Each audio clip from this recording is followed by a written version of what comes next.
You were the woman in the blue mask, standing there beside your dress. All the things I wanted from you, I never could express.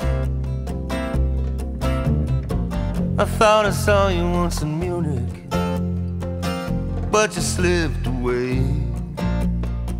I'm in the corner with a coffee at the Dream Cafe. It's worth waking up early because when I woke up at 5:15 this morning to get here on time, I was tired and I was cranky, and now I'm full of coffee, full of bacon, and full of love. I think it's the environment, really. It's just like a place where you can come and enjoy breakfast with a variety of different people, and everyone's like here to enjoy both each other and the food that they're being served. And even like the space itself is just so open, and it like fosters conversation and like a great way to start your Friday, really. It's the uniqueness of Selma. I don't think there's anything like it in the entire country. The fact that you can come into someone's home and get a great meal and sit down with great people.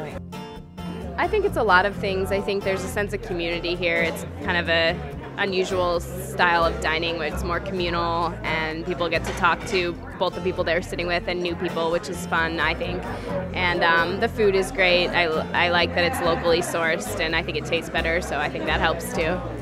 You know, I think it's partly the idea that they can give to the local farming community, and I also think the food is good. And then people are a lot of fun to talk to everybody.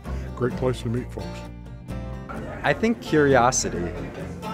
Curiosity about people, curiosity about community, and curiosity about what is the soul of Ann Arbor.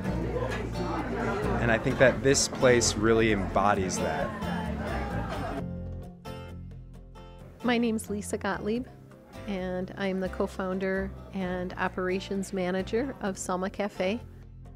Selma Cafe is an organization that is named for our weekly breakfast fundraiser party that focuses primarily on serving local foods and sustainable foods to support the local food movement and sustainable agriculture in southeastern Michigan. It takes place in my home on the west side of Ann Arbor. It didn't start out with 200 people. It started out much smaller. And the way it happened was that we were hosting a couple of one-off fundraisers for local food and other organizations, and they were really successful, and one of them was a breakfast fundraiser, and it was so successful that we decided to keep doing it for a while. And at the time, my husband and I just felt like if we had enough volunteers to come in every week and do it, we would keep it going in our home. And you know, the first couple of weeks it was maybe 35, 40, 50 people, and then it just grew every week. And I guess it's leveled off pretty much now between about 150 and 200 people, because that's about how many people we can serve between 6:30 and 9:30 in the morning. If someone had asked me 4 years ago would I think it was still going 4 years later, I might be surprised. I don't know if surprised is the best word. I tend to do things and not always think them through all the way, and so I'm kind of open to how things may grow or change or develop. And I think what it is that it's a really great cause. The first money we raise goes to buy the food from local farmers and local food artisans, so we're not getting any donations. So we're feeding money into the local food economy. It's staying here in our community. And then the rest of the money goes into our account that we then use to create microloans for farmers to build hoop houses and buy equipment and stay sustainable. Before we had Selma Cafe, we had a neighborhood group. It was an affiliation that was a tool sharing and service sharing in general, just having fun with neighbors. And the streets around here, well, we're on Sewell Boulevard, and then there's Eber-White Street and Liberty and Madison. And so those streets, along with the A for affiliation, spelled out Selma. And so our neighborhood affiliation was called Selma, and when we came up with a name, we wanted a name for the cafe. We thought, well, Selma Cafe was good partly because it matched the streets, but also because of the civil rights movement and the importance of Selma, Alabama. we met with the county health department, and we figured out a way that we could operate all above board and be completely legal. And the way that is to have a fiscal sponsorship with a formal 501c3. So we are, and we do have that, and we've had it all along. And currently, I'm waiting approval for Selma Cafe's very own 501c3, which is pending.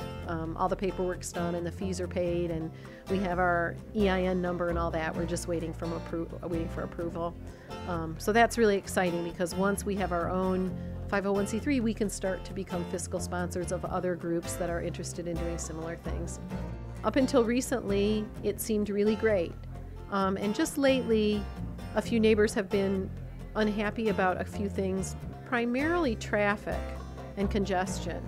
And it's a complicated issue, partly because we live 2 doors from an elementary school, so there's tons of traffic, and a block away is a massive church that has many, many activities and lots of car traffic. So we're trying to do our part by managing the Selma Cafe traffic, and then see what's left to help manage the school traffic and that sort of thing. So just recently there's been some issues that we're working with the city to try and resolve so we can continue to operate.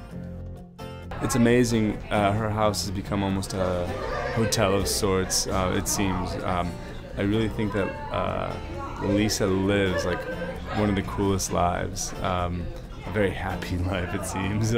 I mean, I can imagine it's incredibly satisfying. I don't know. I feel like I made up this word a long time ago, but it really just it really speaks to me for her.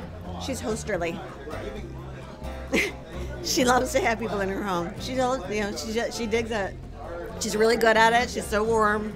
She's so loving, and bringing people together, sitting down, taking a deep breath, and talking. It's her whole gig. That's what she's about. There was an article published in the Ann Arbor Chronicle yesterday by Mary Morgan, and she broke the story about the city of Ann Arbor sending Selma Cafe a letter saying we needed to stop serving breakfast here. I've gotten some really lovely emails and messages and calls and Facebook comments from people who love Selma Cafe and are really, really sad it's over. At least over for now. What we really need to do, more importantly than anything right now, in my opinion, is we need to get our fiscal sponsorship straightened out. Because we need a fiscal sponsor so that we can get our money back from FSEP. Food Systems Economic Partnership, who's been our fiscal sponsor, we call them FSEP for short. And because of the memorandum of understanding that we have with them, they froze the Selma Cafe money account. It's all our money, all our Selma Cafe money that's come from donations, and I'm frozen out of that account. I can't access any of that money. And if we don't have a new fiscal sponsor by May 31st, FSEP can take that money and do whatever they want with it. They can keep it themselves, they can give it to another 501c3 or another charitable organization without any input from us. I mean, I'm a firm believer that things happen in a certain way, and I mean, I've worked as hard as I can to keep Selma open, and I'm not giving up or anything. I think we just need to focus on getting our fiscal sponsorship in place and getting our money back, and then regrouping and figuring out what's next. I don't know if I thought it was inevitable. I think certainly other people thought that, but I don't necessarily think super far ahead about things. And because I didn't really know the degree to which my neighbors were unhappy, I wasn't doing anything about it because I didn't know about it. Once I knew about the problems, I immediately started to solve them and make things right. So I think I'm disappointed that my neighbors went to the city instead of coming directly to me. That's disappointing. I think I'm disappointed in the caliber of my neighbors in certain ways, my neighbors who are so against what we're doing. I'm disappointed in that. And I'm also just thrilled and excited and happy for all the good work we did and how we brought the community together and how much money we raised and how many hoop houses we built and how much fun we had. You know, people met and fell in love at Selma Cafe. There's been babies born because of Selma Cafe. I mean, it's been a fun, awesome, inclusive, warm community event that I couldn't be more proud of. Is that it? Is that a wrap? Check out those ranunculus. Are those the most beautiful things? They're like roses, only better, because they're so funky.